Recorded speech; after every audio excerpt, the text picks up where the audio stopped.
Pemirsa, Prabowo Subianto kembali ditetapkan sebagai Ketua Umum Partai Gerindra di Kongres luar biasa. Prabowo berpeluang maju dalam pemilihan Presiden 2024 jika seluruh kader Gerindra memintanya kembali bertarung.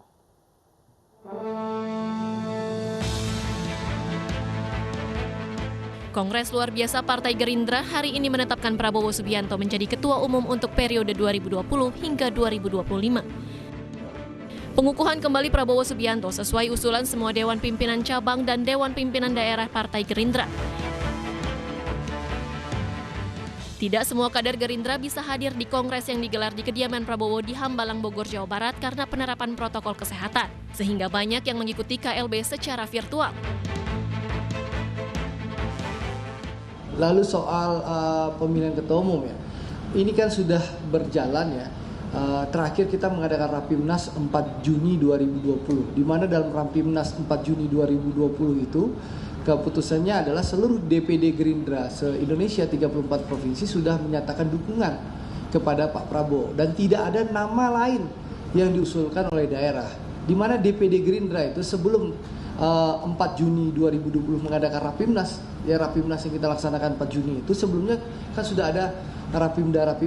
Di Rapimda juga DPD bersama DPC dan seluruh sayap partai sudah memutuskan seluruh provinsi Pak Prabowo. Dibawalah ke Rapimnas tanggal 4 Juni juga, keputusan juga itu, hanya satu nama. Dalam forum tertinggi Partai Gerindra ini, Presiden Joko Widodo memberikan sambutan secara virtual. Selamat atas penyelenggaraan Kongres hari ini. Saya mengajak seluruh kader Partai Gerindra untuk terus mengabdi untuk negeri, mengabdi untuk Indonesia maju, mengabdi untuk Indonesia Raya.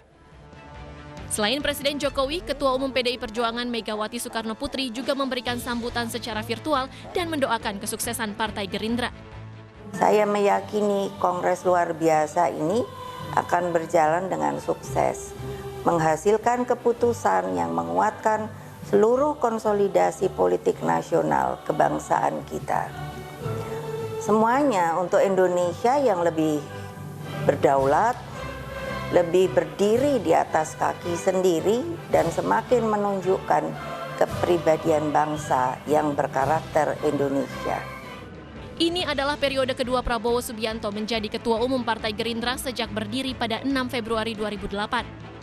Sebagai Ketua Umum, Prabowo juga punya peluang kembali mencalonkan diri di pemilihan Presiden 2024 jika anggota partai memintanya kembali bertarung di pemilu mendatang. Tim Liputan iNews melaporkan. Ketua Umum Partai Gerindra Prabowo Subianto menerima mandat kembali untuk memimpin Gerindra hingga 2025. Sementara posisi Sekretaris Jenderal Partai Gerindra tetap dijabat Ahmad Muzani. Prabowo menegaskan komitmen Gerindra dalam koalisi pemerintah untuk menyukseskan kepemimpinan Jokowi. Tadi saya telah diberi mandat kembali untuk memimpin sebagai Ketua dan Pembina sekaligus Ketua Umum Dewan Pimpinan Pusat Partai Gerindra untuk 5 tahun akan datang. Saya diberi tugas dalam waktu 30 hari harus menyusun kepengurusan baru dan menyempurnakan ADART dan mengambil langkah-langkah strategis lainnya.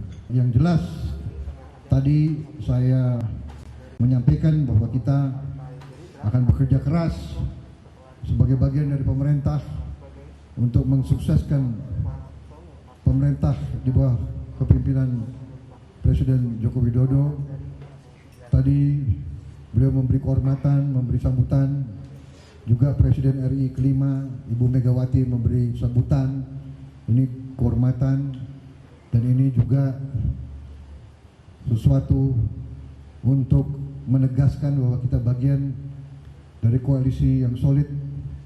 Kita sangat bertekad untuk mensukseskan pemerintah ini karena memang tidak ada pilihan lain. Kita harus punya pemerintah yang berhasil, pemerintah yang kuat untuk menghadapi tantangan yang sangat besar dihadapi bangsa Indonesia, sebagaimana dihadapi oleh hampir semua negara di seluruh dunia. Pandemi ini jangan kita anggap enteng, kita tidak boleh panik, kita percaya kita punya kekuatan, kita punya potensi, dan untuk itu kita harus semakin solid dan semakin Pembawa acara sekaligus pesinetron Ramzy meramaikan pemilihan Kepala Daerah Kota Tangerang Selatan, Banten tahun ini. Ramzy maju sebagai bakal calon wakil wali kota mendampingi pengusaha asal Kota Tangerang Selatan, Kemal Pasha.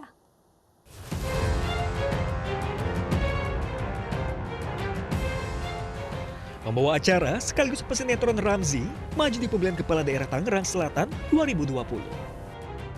Ramzy mendeklarasikan diri sebagai bakal calon wakil wali kota Tangerang Selatan mendampingi pengusaha Kemal Pasha. Ramzy mengaku mantap terjun ke dunia politik dan siap melepas dunia keartisan jika memenangkan pilkada.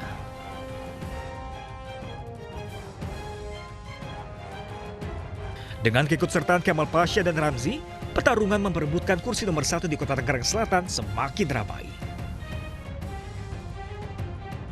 Selain Kemal Pasha dan Ramzy, ada 3 pasangan bakal calon wali kota dan wakil wali kota lainnya yang sudah menyatakan siap maju di pilkada tahun 2020. Di antaranya, Putri Wakil Presiden Ma'ruf Amin, Siti Nur Aziza, yang maju bersama politikus PKS, Ruhama Ben. Anak Bupati Serang, Ratu Tatu Hasanah, Pilar Saga Ihsan, dengan wakil wali kota Petahana, Benyamin Dafni. Dan mantan Sekretaris Daerah Tangerang Selatan Muhammad yang akan berpasangan dengan keponakan Menteri Pertahanan Prabowo Subianto, Rahayu Saraswati. Tim Liputan iNews melaporkan. Potensi munculnya calon tunggal dalam Pilkada Surakarta 2020 menuai kritik dari berbagai pihak. Salah satunya dari kalangan aktivis budaya Surakarta yang kini mendorong gerakan Kota Kosong.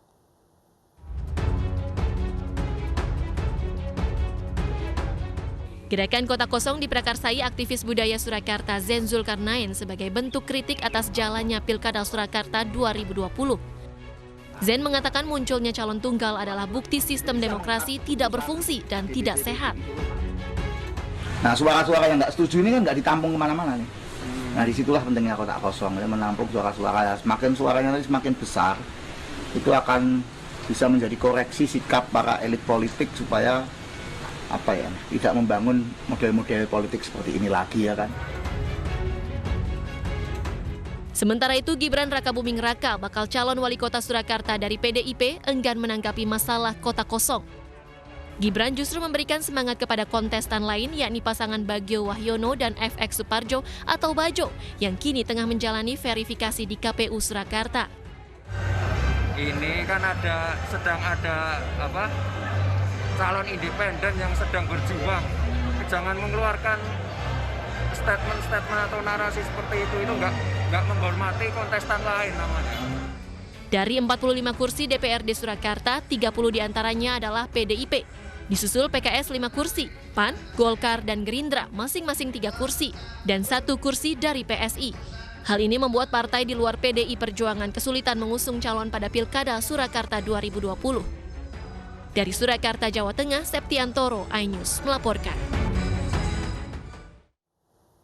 Teka-teki siapa yang akan diusung partai PDI Perjuangan untuk maju di Pilkada Medan akan terjawab besok. Bobi Nasution berpeluang besar menjadi bakal calon wali kota, namun pendampingnya masih tanda tanya.